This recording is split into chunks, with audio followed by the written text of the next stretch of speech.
श्री गुरु चरण सरोज रज निज मन मुकुर सुधारि। वरणौ रघुवर बिमल जस जोदायक फल चारि। सियावर रामचंद्र की जय, पवन सुत हनुमान की जय। प्रभु राम गुरु विश्वामित्र जी के साथ जनकपुर जा रहे हैं, तो मार्ग में एक स्थान पर अचानक रुक गए। तो गुरु जी ने पूछा कि राम रुक क्यों गए? तो राम ने कहा कि प्रभु, ये स्थान तो निर्जन जरूर है, किंतु यहाँ कुछ दिव्यता का आभास हो रहा है। यहाँ की ऊर्जा बता रही है कि यहाँ किसी महान ऋषि का आश्रम रहा होगा। और इस स्थान पर एक शिला दिखाई दे रही है, जिसकी आकृति एक स्त्री जैसी लग रही है। तो बंजर स्थान ने प्रभु को क्यों आकर्षित किया? क्योंकि इस स्थान पर जो भजन किया गया, तो भजन का प्रभाव ये बता रहा है कि यह स्थान पावन है। देखिए, आप घर को सजाकर सुंदर बना सकते हैं, किंतु पावन नहीं बना सकते। सुहावना बनाने के लिए साधन की जरूरत होती है, किंतु पावन बनाने के लिए साधना की जरूरत होती है। राम ने पूछा, गुरुदेव ये शिला कैसी है? तो पूछा मुनि शिला प्रभु देखी, सकल कथा मुनि कहा विसेखी। अहिल्या जी की व्यथा को मुनि विश्वामित्र ने जब कथा कहा, तो लक्ष्मण जी बोले, गुरुदेव ये तो अहिल्या की व्यथा है, फिर आप इसे कथा क्यों कह रहे हैं? तब मुनि विश्वामित्र ने कहा, लक्ष्मण, कि जिस व्यथा को महात्मा कह रहा हो और परमात्मा सुन रहा हो, वो व्यथा भी कथा बन जाती है। जिन जिन की व्यथा भगवान ने सुनी, वो व्यथा कथा बन गई। सुग्रीव की व्यथा और विभीषण की व्यथा भी कथा बन गई। तो गौतम ऋषि ने अहिल्या की कथा बताई कि गौतम नारी श्राप वश उपल दे धरि धीर, चरण कमल रज चाहति कृपा करौ रघुवीर। तो भगवान ने गुरु के कहने पर 4 प्रकार से अहिल्या पर कृपा की। कैसे? शिला प्रभु देखी, ये दृष्टि की कृपा हुई। पूछी मुनि, ये वाणी की कृपा हुई। और हाथ से संकेत किया, ये हाथ की कृपा हो गई। और अपने चरण से उसका उद्धार किया, ये चरणों की कृपा हो गई। इस प्रकार प्रभु ने अहिल्या पर 4 प्रकार से कृपा की।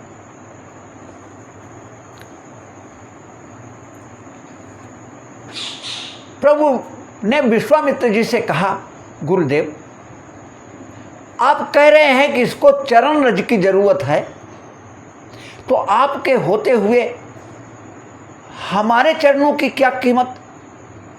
अरे आप अपने चरणों की रज इसको लगा देते और इसका उद्धार हो जाता, हमें चरण छुड़ाने की क्या आवश्यकता? तब विश्वामित्र जी ने कहा कि हे राम, जिसका चरित्र बिल्कुल निर्मल है, कभी कोई कलंक नहीं लगा है, उसी के चरण रज का, उसी के चरण रज से इसका उद्धार हो सकता है। और हम तो एक बार मेनका के द्वारा कलंकित हो चुके हैं, इसलिए हमारे चरण रज से इसका उद्धार नहीं होगा। गुरुजी ने पूछा, राम क्या इसका उद्धार करना चाहते हो? तो राम ने कहा, गुरुदेव मैं तो अपने ऊपर लगे हुए कर्ज को उतारना चाहता हूं। गुरुदेव ने कहा कि प्रभु आप पर भी कर्ज, किसका कर्ज है आप पर? क्या ज्ञानियों का कर्ज है? तो भगवान ने कहा, ज्ञानियों से तो हमको कोई लेना देना नहीं, मेरा तो भक्तों से लेना देना चलता है। अतः हमारे ऊपर भक्त प्रहलाद का कर्ज लदा हुआ है। विश्वामित्र ने पूछा कि प्रहलाद का कौन सा कर्ज है? प्रभु ने बताया कि प्रहलाद ने मुझे पत्थर के खंभे से प्रकट किया था, अतः मैं चाहता हूं कि इस पत्थर की शिला से अहिल्या को प्रकट करके हम उस प्रहलाद के कर्ज से मुक्त हो जाएं।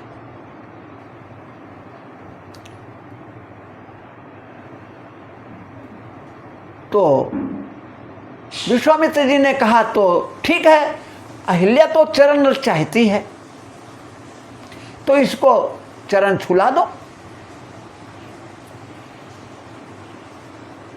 तो राम कहने लगे कि गुरुजनों का आदेश, भक्तों का आदेश, ये तो हमारे ऊपर सिरोधार्य है। जब कोई गुरु हमसे कहता है कि कृपा करो, तब तो हमारा कृपा करना उस पर अनिवार्य हो जाता है। अब विश्वामित्र ने कहा, राम इसका पतन, अहिल्या का पतन रजोगुण से हुआ, अतः इसका उद्धार भी रज से ही होगा। इसलिए चलन चरण कमल रज चाहती, कृपा करो रघुवीर। गुरु विश्वामित्र ने ये नहीं कहा कि क्षमा करो रघुवीर, बल्कि कहा कृपा करो, क्योंकि क्षमा करने में गुण दोष दोनों देखने पड़ते हैं। अतः सीधे सीधे गुरु विश्वामित्र ने कहा कि इस पर कृपा करो।